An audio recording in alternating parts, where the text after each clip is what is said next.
Saling sindir antar capres masih terjadi setelah debat ketiga Pilpres 7 Januari lalu.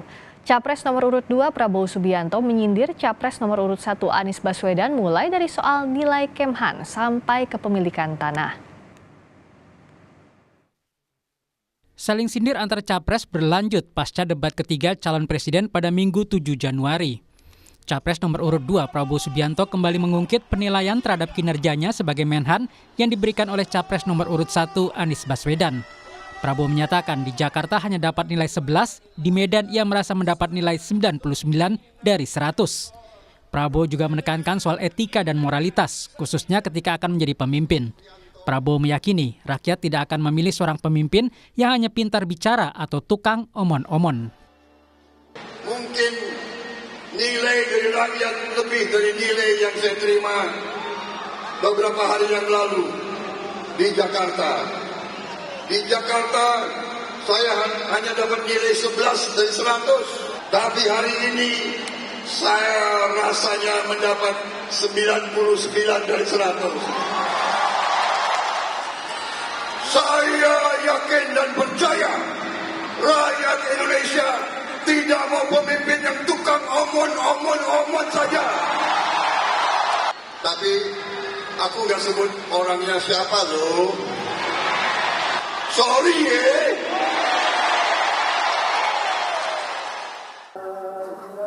Capres nomor urut 1 Anies Baswedan mengaku enggan menyinggung kembali performa kandidat Capres dalam debat 7 Januari lalu. Menurut Anies, keberatan Prabowo pasca debat seharusnya disampaikan saat debat berjalan. Tak perlu menjelek-jelekan lawan pasca debat. Kalau debatnya berhasil pasti tenang habis debat. Nah gitulah, nggak usah, kita tenang aja Kak. Dan semua yang diungkapkan sesudah debat, pertanyaannya kenapa tidak diungkapkan saat debat? Kenapa Pak? Kalau kita melihat kan debat kan Pak Prabowo begitu defense gitu. Ya kan tinggal dijelaskan. Ya saya nggak tahu, kalau itu harus tanya sama mereka. Kan justru kami selesai debat selesai. Justru menurut saya inilah pentingnya bagi masyarakat menilai. Sebelumnya Prabowo juga merespon ucapan Anies Baswedan yang menyinggung soal kepemilikan lahan seluas 340.000 hektar di debat Capres. Sambil mengoreksi data, Prabowo menyebut beberapa umpatan karena persoalan data saat debat. Saudara-saudara, ada pula ya saudara-saudara ada pula yang nyinggung-nyinggung. Punya tanah berapa, punya tanah ini.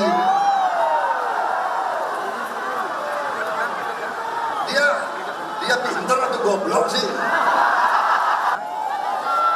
Gak usah dibawa-bawa debat lah. Anda hanya memperlihatkan ketololan Anda. Kita kasih makan ke hewan. Hewan itu baik sama kita. Tapi ada manusia yang kita memberi dukungan, kita memberi segalanya.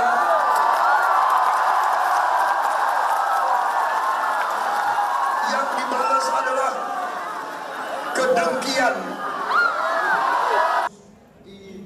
Calon Wakil Presiden nomor urut 1, Muhaimin Iskandar merespon umpatan Prabowo saat berkampanye di Pekanbaru. Muhaimin menegaskan ingin proses politik berlangsung kondusif dan menjadi momen adu gagasan, bukan adu emosi. Umpatan Pak Prabowo gimana Pak menurut Bapak?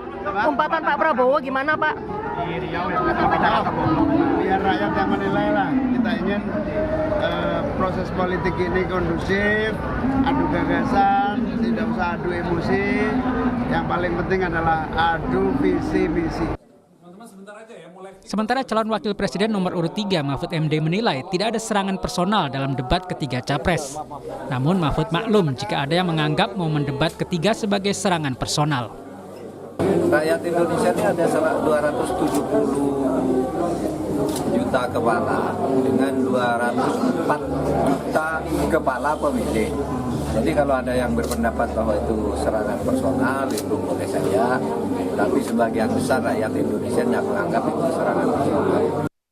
Guru Besar Psikologi Politik Universitas Indonesia Hamdi Muluk menyebut debat Pilpres tidak akan memengaruhi pemilih yang sudah punya sikap yang jelas pada kandidat yang didukungnya. Iya, sebenarnya gimmick itu bisa bisa bumerang efek juga gitu menurut saya tadi ya. Karena misalnya bagi orang-orang yang sebenarnya bermainnya di level emosi, gitu, justru itu bisa kontraproduktif gitu loh. Debat Pilpres masih menyisakan 2 sesi lagi. 1 debat untuk calon wakil presiden dan 1 debat akhir untuk calon presiden. Tim Liputan Kompas TV.